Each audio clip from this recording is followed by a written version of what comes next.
నడిపించేది కూడా అమ్మే నడిపిస్తుంది.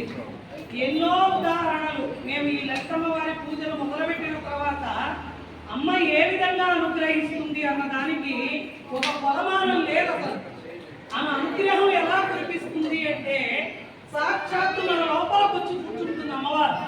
మీ అందరికీ అది భక్తిగా ఎవరైతే ఆ తల్లి స్మరణ చేస్తారో అమ్మ వచ్చి ఒళ్ళో కూర్చోవడానికి గమనిస్తారు.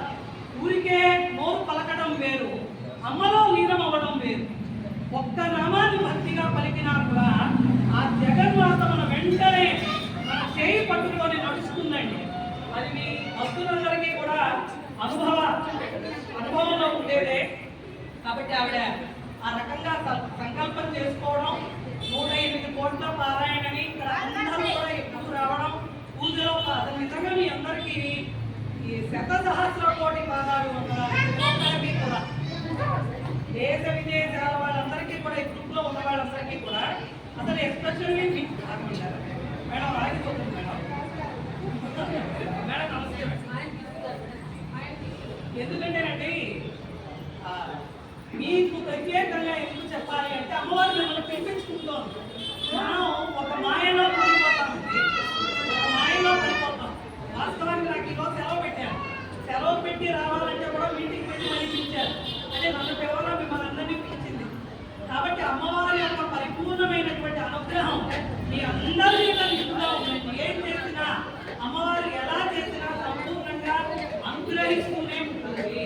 కాబట్టి మీ అందరికీ నమస్కారం పెట్టాలంటే ఎండంటే లెక్క చేయరు, వారంటే లెక్క చేయరు, రాత్రి అంటే లెక్క చేయరు. అమ్మవారు అనగానే పరిగెత్తుకుంటూ వచ్చే మీ అందరికీ కూడా శిరస్సు వచ్చి పాదాభివందనం చేస్తోందండి. సౌందర్య లహరి మహిళా బృందం శ్రీశైల జగనాంబిక కటాక్షము, అదేవిధంగా దేవీ సేనా బృందము, మందరి మహాలక్ష్మి అందరూ తరఫున అన్ని గ్రూపుల తరఫున మనందరం ఒకటే. ఈ నాలుగు నిజంగా ఫస్ట్ హేమలత గారికి సపోర్ట్ కొట్టాలి. సపోర్ట్ విషయం చూసుకోవాలి మేడం. ఎందుకంటేనండి అంటే ఆవిడ కావాలని పొగడాలని కాదు, నిరాటంకంగా నిర్విఘ్నంగా ఎక్కడా విసుగు లేకుండా ఇది మనకెందుకు వచ్చింది లేదా మన పనులు మనకున్నాయి చాలు అని అనుకోకుండా నిర్విఘ్నంగా అటు పక్క అయోధ్య రామమందిరం సంస్థ కానీ ఇటు పక్కన శ్రీశైల జగనాంబిక కటాక్షంలో పారాయణ ఎవరికి విసుగు రాకుండా ఆవిడ ఇన్ని సంవత్సరాలుగా ఒక గొప్ప విశేషం. అలాగే ఈ సందర్భంగా ప్రసన్నలక్ష్మి మేడం గారిని కూడా మేము ఒకసారి పొందాలి.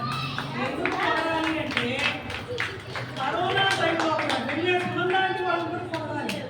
అర్థరాలు లేదు, వరద స్వామి అంటే ఆ భక్తికి నిజంగా వాళ్ళకి చేతులెత్తి దండం పెట్టాలి. చేతులెత్తి దండం పెట్టాలి. కూడా ఎంత నిర్విఘ్నంగా ఈ తిరుపతిలో ఒక ఆధ్యాత్మిక వాతావరణాన్ని, అది కాంపిటేటివ్గా అయినా పర్వాలేదండి, పోటీ అయినా ఓకే. ఎందుకంటే పోటీ పడి చేస్తే అందరికీ ఆటగా ఉంటుంది. కాబట్టి ఇలా చేస్తున్న మీ అందరికీ కూడా ఒకవేళ నేనేమన్నా పొరపాటుగా గ్రూపు తరఫున కానీ క్షమాపణ చెప్పని పక్కనే నిలబడి ఉంది. కాబట్టి ఏమన్నా ఇబ్బంది పెట్టుకుంటే మాత్రం ఎవరు ఏమీ మనసులో పెట్టుకోకుండా చక్కగా కలిసి మెలసి నడవాలని మనస్ఫూర్తిగా కోరుకుంటున్నాను.